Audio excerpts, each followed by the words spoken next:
ঝুলি থেকে বেড়াল বেরিয়ে যাচ্ছে, কংগ্রেসকে কটাক্ষ মন্ত্রী সুধাংশু দাসের।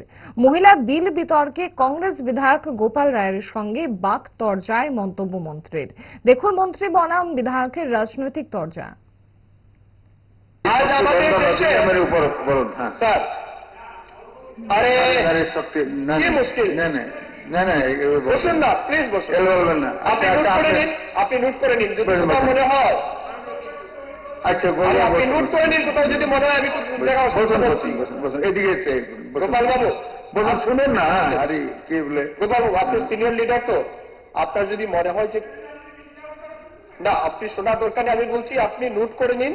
আপনি পরবর্তী সময় আমার এগেনস্টে কেস করতে পারবেন, আমার এগেনস্টে অ্যাকশন নেওয়ার সুবিধা আছে, আমার এগেনস্টে সবকিছু করার সুবিধা আছে তো আপনার কাছে। আপনি নোট করে নিন।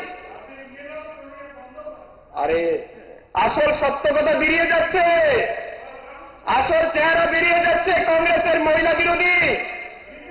স্যার, আমাদের রাষ্ট্রপতি ভারতবর্ষের দ্রৌপদী মুর্মু, আমাদের এনডিএ দল যখন উনাকে রাষ্ট্রপতি বানিয়েছে, ক্যান্ডিডেট করেছে, উনাদের দলের নেতা অজয় কুমার কিছুদিন আমাদের রাজ্যে কংগ্রেসের প্রভারী হয়ে এসেছিলেন। জানেন তিনি কি বলেছিলেন? অজয় কুমার বলছে ইভিল ফিলোসফি, আর কি বলছে, she should not be treated as symbol of Adivasi.